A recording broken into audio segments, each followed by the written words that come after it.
This video is the video to go along with the finding the equation of a function homework. So make sure you've got that homework in front of you now so you're able to take notes on the homework. So in this video we're going to be seeing how we can use either differentiation or integration to help us to find the equation of a function. Also with some use of factor theorem as and when appropriate, and roots and intercepts on the axis as well. Going to do 3 examples. So here's the first one. A curve has the equation y equals g of x. Given that g of x is a cubic expression and the coefficient of x cubed is equal to the coefficient of x. We're told that it passes through the origin. We're told that it has a stationary point at the point 318. Part A, find g of x, and then part B, prove that it's a maximum. So, given that it's a cubic expression, I can start off by saying that g of x is equal to ax cubed, and I don't know what a is yet, plus bx squared, again, I don't know what b is yet, plus I do know that the coefficient of x is the same as the coefficient of x cubed, so it's also going to be a. So plus ax plus c. But the fact that it goes through the origin means that I know its y-intercept is 0.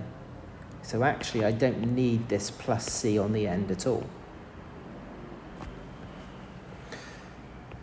So g of x is equal to ax cubed plus bx squared plus ax. I know it's got a stationary point. Now at a stationary point I know that the gradient is going to equal 0. So if I differentiate my function, differentiating the a times x cubed would give 3ax squared. Differentiating the bx squared would be 2bx. And differentiating the ax would be a. So this is my gradient function. And I know that this is going to equal 0 when x is 3. So if I substitute 3 in instead of the x,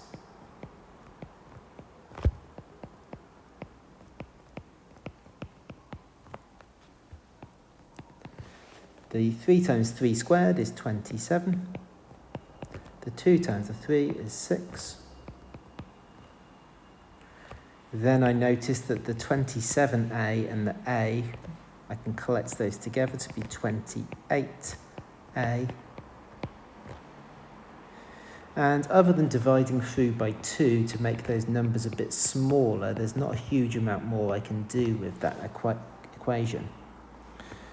0 equals 14a plus 3b. But there is some information in this question I've not used yet. I do know that when x is 3, y is 18. So if I substitute 18 in instead of the y and 3 in instead of the x, I get 18 equals a times 3 cubed plus b times 3 squared plus a times 3.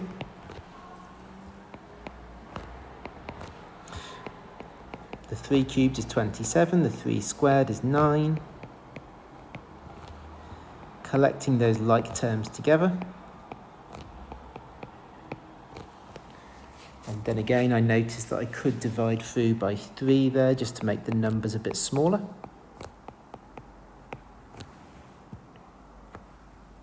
And now I've got some simultaneous equations to solve.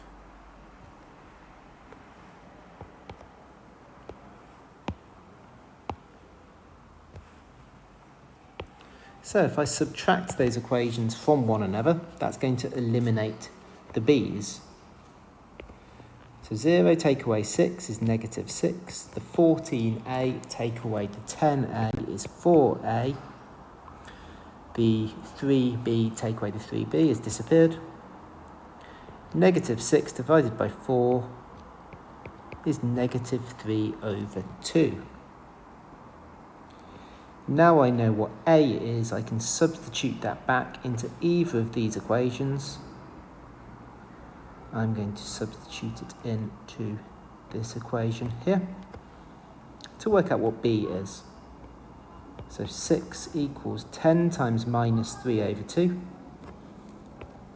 That's the 10 times the minus 3 over 2. Here's minus 15. Add the 15. So b is 7. And now I've got the full equation. I know that the a is minus 3 over 2. And the b is 7.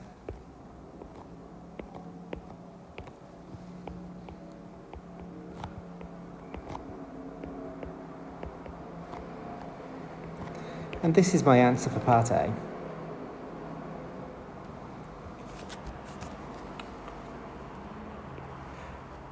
For part B, it says prove that the stationary point at 318 is a maximum. Well, I know that a maximum is when the second derivative is negative. So that's what I need to show. So I'm going to differentiate twice. So differentiating for the first time.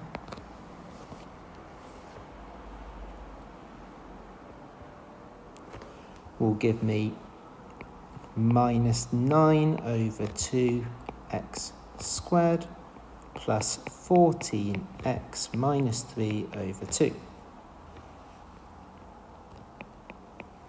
Now differentiating for the second time, for the second derivative, I'll get minus 9x plus 14. When x equals 3, my second derivative is minus 9 times 3 plus 14, which gives minus 27 plus 14 is minus 13, which is less than 0, therefore a maximum.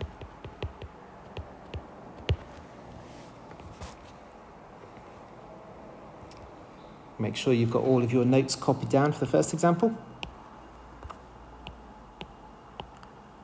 Here's example 2. We're told that the curve C has equation y equals g of x, and we're told that g dash, so our gradient function, is equal to 3x squared plus bx plus 10, where b is a constant. We're told that the curve passes through the point P, where x is minus 1 and y is 16. And we're told that the gradient of the tangent to the curve at point P is 7. So this is telling me that at point P, so when x is minus 1, the gradient is 7. So if I take my gradient function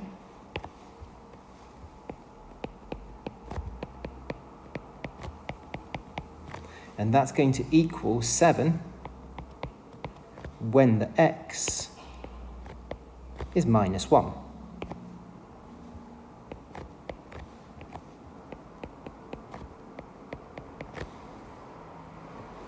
So 3 times minus 1 squared is 3. B times minus 1 is minus b. Plus the 10 is 7. 13 minus b is 7, so therefore b is 6. So I've now got my gradient function properly. It's the 3x squared plus 6x plus 10. And I can integrate my gradient function to get the function itself. So integrating the 3x squared will give me x cubed. Integrating the 6x will give 3x squared. Integrating the 10 will give 10x. And I will have a constant of integration that I need to find. Thankfully, I do know a point that the curve passes through. I know that the y is 16 when the x is minus 1.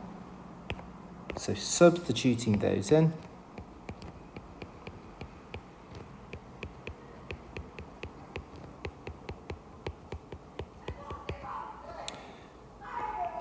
the minus 1 cubed is going to be minus 1. The minus 1 squared is 1 times by the 3 is 3. The 10 times the minus 1 is going to be minus 10.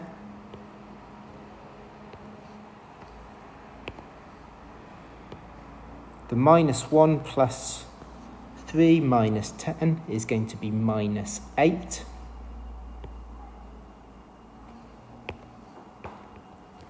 And so we can see by adding 8 to both sides, c must be 24. And therefore, my g of x is x cubed plus 3x squared plus 10x plus 24.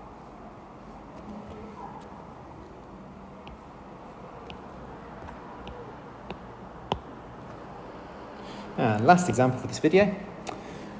We are told that curve C has got a turning point, so that's when I know the gradient is equal to 0, at the point 1 minus 1. We're told that the second derivative is 12x minus 10, and we need to find the equation of the curve. So the second derivative, I'm going to integrate that to find the first derivative. Integrating the 12x would be 6x squared. Integrating the 10 will be 10x. And whenever we integrate, I will have a constant of integration. Now, you might be tempted to integrate for a second time now to get to the y function. And we will do that, but we'll do it in a minute. I don't want to do that yet, because otherwise I'm going to get my constant of integration here mixed up with another constant of integration I have in a minute. If I can, I'd like to know what this constant of integration is first, before I do any more integration. And we can work out what that constant of integration is, because I know that this is going to equal 0 when x is 1. Because I was told that the turning point is at 1 minus 1. So let's do that. Let's take my gradient function and make it equal to 0 when x is 1.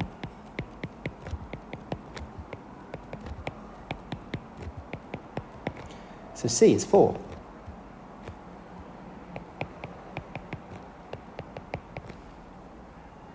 Now I know that c is 4. Now I'm going to integrate for the second time to work out what my y function is going to be. So integrating the 6x squared will be 2x cubed. Integrating the minus 10x will be minus 5x squared. Integrating the 4 will be 4x. And then I've got this other constant of integration. Just to be super clear, in fact, I'm not going to call it c, I'm going to call it k, just to symbolise that this constant of integration is different to this constant of integration. Right. Now, I do need some more information to work out what this second constant of integration is. I do know that y is minus 1 when x is 1.